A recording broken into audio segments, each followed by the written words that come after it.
এটাই তোমার জীবনের সর্বশেষ ইউনিফর্ম পড়া বোর্ড এক্সাম।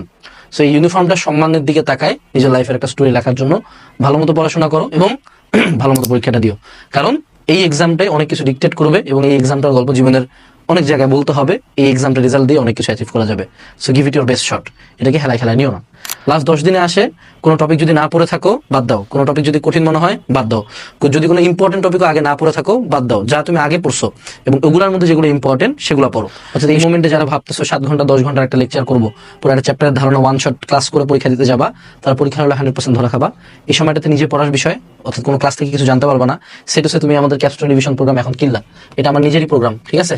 তুমি কিনো, আমার কোনো সমস্যা নেই, কিনাটা ভালো, যে শর্ট ফর্ম ক্লাস আছে, কিন্তু তারপর আমি বলবো 3 ঘন্টার ক্লাস করার দরকার নেই। তুমি যেটা করবা এই 3 ঘন্টা থেকে, ধরো তোমার নদী নৌকার ম্যাথের প্রবলেম, পুরো ক্লাসটা আগে যেই পার্টটাতে নদী নৌকার ম্যাথ আলোচনা হয়েছে সেটা পড়লা। ধরো সেটুসে তোমার বায়োলজির রেপ্লিকেশনের প্রবলেম, সো রেপ্লিকেশন পার্টটাতে যায় শুধুমাত্র রেপ্লিকেশনের ক্লাসটুকু করবা, পুরা ক্লাস করার কোনো দরকার বা যৌক্তিকতা কিন্তু নাই। রিড, অর্থাৎ এই মোমেন্টে তুমি যা পড়বা, বই পড়ো, গাইড পড়ো, অঙ্ক করো, ম্যাথ করো, সলভ করো, যা করো, কোনো সৃজনশীল করলা, অ্যাটলিস্ট তুমি যা পড়বা, যা রিভাইজ করবা, মেজরিটি জিনিসপাতি লেখার চেষ্টা করবা। এখন চাইলেও পুরো ম্যাথ করা যাবে না, পুরো সিকিউ লেখা যাবে না, সেক্ষেত্রে তুমি যেটা করতে পারো সেটা হলো কি পয়েন্টস গুলা, অর্থাৎ লেখার যে কি পয়েন্টগুলো আছে, যে সামারি করে একটা ম্যাথের সবচেয়ে ইম্পর্টেন্ট 5টা লাইন বা একটা সৃজনশীলের ইম্পর্টেন্ট ডায়াগ্রামটা, ইম্পর্টেন্ট 3-4টা লাইন, এগুলো একটা বড় একটা খাতা নিয়ে, সাদা খাতা নিয়ে ওগুলোতে লিখবা। নট লাইক দ্যাট প্রপার লেখা হবে, বাট লিখবা, যাতে আউটপুট দেওয়াটা শেখো, এটাতে হাত চালু হবে, ব্রেনের মধ্যে লেখা জিনিসপাতি বেশি মনে থাকে। সো এই সময়টাতে লিখবা, যত বেশি পারো লেখো, ঠিক আছে? পড়াচ্ছে লেখার দিকে বেশি ফোকাস করো। এই পুরো জার্নিটাতে 2 বছর ধরে তুমি বেশ কিছু টপিক মার্ক করছো, যে ম্যাথটা কঠিন, এই লাইনটা স্কিপ করছি, এই লাইনটা পারি নাই, এই লাইনটা ভুল করছি, বা লাস্টের দিকে এসে ফাইনাল মডেল টেস্ট দিছো অনলাইনে বা অফলাইনে, তুমি পুরো টাইম জুড়ে যা যা ভুল করছো, যা যা মিস্টেক করছো, সেই জিনিসগুলো এখন রিভাইজ করা হলো মূল কাজ। অর্থাৎ মিস্টেক এবং যেগুলো টপিক তুমি মার্ক করে ফেলছো, এগুলো এখন প্রতিদিন দিনে 2-3 ঘন্টা 4 ঘন্টা টাইম নিয়ে রিভাইজ করবা। বাঙালি স্বভাব হলো বাঙালি একটা ভুল একবার করে না, কয়েকবার করে ইনশিওর করে যে ভুলটা সে আবার করতেছে। সো তুমি ডোন্ট বি এ টিপিক্যাল বাঙালি, যেটা করবা ওই টপিক যাতে আবার রিভাইজ করে যাও, ভুলগুলো যাতে নেক্সট টাইম ভুল না হয়। That can be MCQ, that can be CQ. HSC চলাকালীন অনেক প্ল্যাটফর্ম ইনক্লুডিং আস এবং অনেকেই অনলাইনে অফলাইনে তোমাকে পাগল বানাই দেবে যে অ্যাডমিশন করে। ট্রাস্ট মি, এই মোমেন্টে তোমার হাতে শুধুমাত্র এইচএসসি আছে। বুয়েট কোচিং এ ভর্তি হইলা, পাই গেলা 4.25, পরীক্ষাও দিতে পারবো না। বুয়েট কোচিং এ ভর্তি হয়ে গেলা, সায়েন্সের নাম্বার তোমার 540-এর নিচে আসছে, পরীক্ষাও দিতে পারবো না। সেই জন্য পাগল হবা না, তোমার হাতে এখন এইচএসসি মূল। এইচএসসি পরীক্ষার পরে ইনাফ টাইম পাবা অ্যাডমিশন নিয়ে চিন্তা করতে, কোনো জায়গায় প্রি বুকিং করতে হবে না, সবাই ডিসকাউন্টে ভর্তি নিবে, সবাই জানে। এটা জাস্ট কিছু চোদনা পোলাপানকে টার্গেট করে শুরুর দিকে ভর্তি করাই নাই, যাতে ওই টাকাটা দিয়ে অ্যাডমিশন টাইমে মার্কেটিং করতে পারে। Don't be part of any marketing stunt or marketing scam. Admission নিয়ে চিন্তা করবা না, এইচএসসি পরীক্ষা শেষ, প্র্যাকটিক্যাল শেষ, দেন থিঙ্ক অ্যাবাউট অ্যাডমিশন। এখন এইচএসসি খুবই মনোযোগ সহকারে, খুবই ডেডিকেশনের সাথে দিবা। তোমার কোন বন্ধু কি করতেছে কোনো দিকে নজর দেওয়ার দরকার নাই, তোমার হাতে যেটা আছে এখন, যেটা তোমার লাইফে চলতেছে সেটাতে ফোকাস করো। এইচএসসি পরীক্ষায় তুমি যেই সাবজেক্টে এক্সাম দাও না কেন, ট্রাই করবা বড় করে লেখার, বড় করে ম্যাথ করার, 2টা স্টেপ বেশি লেখার, 2টা উদাহরণ বেশি দেওয়ার, 2টা চিত্র বেশি দেওয়ার, 2টা প্যারা বেশি করার, 2টা লাইন বেশি টানার। তোমার খাতাই তোমাকে রিপ্রেজেন্ট করবে, তোমার নামও কেউ জানবে না, তোমার রোলও কেউ জানবে না। সো তুমি তোমার পুরা পরিচয় চেঞ্জ করার জন্য একটা খাতা পাবা, যে খাতাটাকে সর্বোচ্চ বড় করে, সুন্দর করে, কোনো কাটাকাটি না করে, নীল কালি সবুজ কালি ইউজ করে যতটা সুন্দর করে লেখা যায়, তোমার সামর্থ্যে যতটা কুলায়, যতটা ইনফরমেটিভ করে লেখা যায়, যতটা বড় করে ম্যাথ করা যায়, শর্টকাট দিয়ে করবেন। এটা বুয়েটের খাতা না, এখানে খাতা কাটবে গ্রামের কোনো একজন স্যার, সে এই শর্টকাট সম্বন্ধে জানেও না, ঠিক আছে? সো যতটা ইলাবোরেটলি এবং যতটা সুন্দরভাবে লিখবা, এইচএসসি পরীক্ষা তত ভালো হবে। এইচএসসি পরীক্ষা যেদিন হবে তার আগের দিন অবশ্যই আমাদের হলো প্রবেশপত্র, রেজিস্ট্রেশন কার্ড, খাতা কলম পেন্সিল ক্যালকুলেটর যা কিছু আছে আগের দিন রাতে প্যাকিং করতে হবে। রেজিস্ট্রেশন কার্ড এবং আমাদের প্রবেশপত্র এগুলার 1 কপি ফটোকপি রাখতে হবে নিজের সাথে, 1 কপি ফটোকপি বাসায় রাখতে হবে। এগুলার পিডিএফ কপি অনলাইনে সংরক্ষণ করতে হবে। কলম রাখতে হবে 3-4টা। ক্যালকুলেটরের ক্ষেত্রে সিডাব্লিউ অনেক ক্ষেত্রে অ্যালাউ করবে না, সো 2টা ক্যালকুলেটর সাথে নিয়ে যেতে হবে। সিডাব্লিউ একটা বা আরেকটা হলো অ্যালাউড ক্যালকুলেটরের মধ্যে, যদি ভাগ্য ভালো থাকলে সিডাব্লিউ ইউজ করতে দিবে, না ভাগ্য ভালো থাকলে ব্যাকআপ ক্যালকুলেটর দিয়ে কাজ করতে হবে। এইসব জিনিসপাতি আগে রাতে কমপ্লিট করে রাখতে হবে।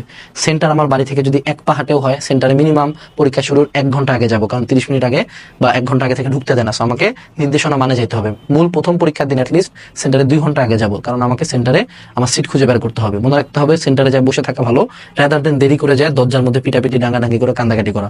প্রতি বছর অসংখ্য স্টুডেন্ট এই ঘটনার শিকার হও, তো অবশ্যই সেন্টারে আগে যায় বসে থাকো, রাদার দেন লাস্টে যাওয়া। এই হলো ওভারঅল আমাদের এক্সাম হল এথিক্স। খাতা বা কোশ্চেন যখন পাবা, শুরুতেই ঝাঁপায় পড়বো না লেখার ক্ষেত্রে। শুরুতে আগে প্ল্যান করবা কোন সিকিউ অ্যান্সার দিব, কোন সিকিউ কেমনে লিখবো। একটা সিকিউ অ্যান্সার করে তারপর আবার প্ল্যান করে আরেকটা সিকিউ চুজ করাচ্ছে, শুরুতে 10 থেকে 15 মিনিট টাইম নিয়ে 5টা সিকিউ প্ল্যান করে দেন লিখতে পারা বসাটা far more better option. Take time and give time in your planning. তাড়াহুড়ার কিছু নাই, কিন্তু তাড়াহুড়ার অনেক কিছু আছে। প্ল্যানিং ভালো থাকলে দুটো একই সাথে হবে। আরেকটা ভেরি ভেরি ইম্পর্টেন্ট জিনিস, তোমরা যদি আমাদের কিউএনএ এইচএসসি সাজেশনটা ফলো করে থাকো, তুমি দেখবে আমরা ক খ সাজেশন দিছি। গ ঘ করে ভাবিও না যে ক খ বানায় লিখবা, ক খ বানায় রাখা যায় না। 3 মার্ক যদি 5টা কোশ্চেনে মারা খাও, 15 মার্ক কাটা চলে যাবে, জীবনে প্লাস আসবে না। ক খর দিকে এখন ফোকাস দাও কয়েকদিন। এমসিকিউ এতদিন পড়ো নাই, এমসিকিউ কোশ্চেনগুলো একটু সলভ করো, এমসিকিউ কিছু এক্সাম দাও। এমসিকিউ মার্ক 25-এর মধ্যে অ্যাটলিস্ট 20 আপ লাগবে, নাহলে কিন্তু দেখবা 90-র কাছাকাছি নাম্বার যায় না বা প্লাসও ছুটে গেছে। সো এমসিকিউ আর কখ যেটা কেউ পড়তেছে না সেটা এখন পড়ার চেষ্টা করো। সৃজনশীল ইনশাল্লাহ মোটামুটি ভালো নাম্বার আসার মতো আছে। কিউএনএ সেশন ফলো করলে তোমার 75% প্লাস কমন আসবে, ঠিক আছে? আচ্ছা, এর পরবর্তীতে চলে আসি, সেটা হলো মনের শান্তি অনুযায়ী মিলাও। অনেকে বলে এইচএসসি পরীক্ষা চলাকালীন কোশ্চেন মিলাইতে হয় না। আমি যেটাতে বিশ্বাস করি সেটা হলো কোশ্চেন মিলায় আমাকে আগে ডিসাইড করতে হবে যে আমি কত মার্ক কাটা খাচ্ছি বা প্লাস মিস করতে গেছি না কিনা। যদি আমার বাংলা প্রথম পত্রে 5 মার্ক মাইনাস যায়, তাহলে আমি ট্রাই করবো বাংলা দ্বিতীয় পত্রে এমন প্রিপারেশন নিতে যাতে ওই 5 মার্ক আমি কুলায় উঠতে পারি। যদি আমি ফিজিক্স ফার্স্ট পার্টে ধরা খাই, তাহলে আমাকে জানতে হবে যে কত মার্ক ধরা খাইছে, যেটা আমি ফিজিক্স সেকেন্ড পার্টে উঠায় দেওয়ার চেষ্টা করবো। মনের মধ্যে খুঁতখুঁতি নিয়ে বা সন্দেহ নিয়ে পরীক্ষা কন্টিনিউ করার কোনো দরকার নাই। তুমি যদি জানো তুমি খারাপ করছো, এক্স্যাক্টলি জানো কতটুকু তুমি খারাপ করছো। নাহলে ভুল ধারণা নিয়ে কোচিং করতে যাবো ইঞ্জিনিয়ারিং, পরে 1 মাস আগে ভর্তি হবো ভার্সিটিতে, দুটার একটা তো চান্স হবে না। সো মিলাবা, মিলানোতে কোনো খারাপ কিছুই নাই। তুমি মারা খাইছো, কতটুকু মারা খাইছো এটা তোমাকে মেজার করতে হবে, ঠিক আছে? এর পরবর্তীতে চলে আসি, সেটা হলো এইচএসসি পরীক্ষায়। আমি যখন এইচএসসি পরীক্ষা দিয়েছি, আমি প্রতিদিন পরীক্ষা দিতে যাওয়ার আগে 2 রাকাত নফল নামাজ পড়ে বের হয়েছি। এবং এই টাইমটাতে এইচএসসি পরীক্ষা চলাকালীন আমি সর্বাধিক আল্লাহর ধর্মকর্ম করছি। এখন অনেকের এটাতে মনে হইতে পারে যে ভাই তুই কি সিজনাল নামাজি? না, কথা হলো আমি বিপদে পড়ছি, আমি তো অবশ্যই আল্লাহর একজন বান্দা, সে অনেক দয়াশীল, অনেক ক্ষমাশীল সে, তাই না? তো আমি এখন যদি কোনো জায়গায় বিপদে পড়ি, আমি তো আমার আল্লাহর কাছে যে হাত পাতবো। হ্যাঁ, হইতে পারে আমি আগে অনেক তার কাছ থেকে মুখ ফিরে রাখছি, এখন বিপদে পড়ছি আমি তার কাছে যাবো। নিঃসন্দেহে মনে রাখতে হবে সৃষ্টিকর্তা তোমাকে তোমার বাপ মায়ের চেয়ে বেশি ভালোবাসে।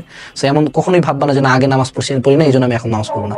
দরকার হলে এই কয়েকটা মাস, এই এইচএসসি চলাকালীন টাইমটা পুরাটা সর্বোচ্চ শক্তি দিয়ে নামাজ কালাম পড়ো, আল্লাহর উপর বিশ্বাস রাখো। এবং আরেকটা যেটা, সেটা হলো আত্মবিশ্বাস কাল্টিভেট করো। আমি সেন্টারে যাই কখনো এটা ভাবতাম না যে আমি জিপে 5 পাবো কিনা, গোল্ডেন পাবো কিনা। আমার টার্গেট থাকতো এই সেন্টারে সবচেয়ে ভালো আমার রেজাল্ট হবে। এই কারণে কিন্তু আমি দিনাজপুর বোর্ডে ফার্স্ট হয়েছিলাম, 1211 পাইছিলাম, গোটা বাংলাদেশে আমার সেকেন্ড হাইয়েস্ট নাম্বার ছিল। সো তোমার আত্মবিশ্বাসটা এই লেভেলে রাখতে হবে। আত্মবিশ্বাস আসবে সৃষ্টিকর্তার উপর বিশ্বাস থেকে এবং পরিশ্রম এবং প্রিপারেশন থেকে। This is overall last 10 day preparation. Last 10 ডেতে পড়াশোনা খুব একটা হবে না, এটাই বাস্তবতা। কিন্তু এই খুব একটা না হওয়ার মধ্যে তোমাকে একটা ফ্লো স্টেট অর্জন করতে হবে, ঠিক আছে? অর্থাৎ লাস্ট 10 দিনে কিন্তু চাইলেও অনেক বেশি পড়া যাবে না, কিন্তু পড়াটা ধরে রাখতে হবে। মনে রাখবা, যে সকল পড়া দেখে মনে হচ্ছে মনে নাই, পরীক্ষার লোকগুলাই মনে আসবে। এটা জাস্ট প্যানিকের কারণে মনে হয়। প্যানিক ফাইট করার কোনো উপায় নাই। প্যানিকের মধ্যে বাঁচে থাকা, টিকে থাকা, পরীক্ষার হলে যাওয়া পর্যন্তই যা কঠিন। প্রথম 2টা পরীক্ষায় প্যানিক লাগবে, 3য় পরীক্ষা থেকে সবকিছু নর্মাল হয়ে যাবে। সো আমার ছোট ভাই ও বোনেরা, আমার নিজেরও পরিবারের একজন ওন ব্লাড পরীক্ষা দিচ্ছে এইচএসসিতে, সকলের জন্য রইল অনেক অনেক শুভকামনা, সকলের জন্য দোয়া রইল, সকলের জন্য ভালোবাসা রইল। আসসালামু আলাইকুম।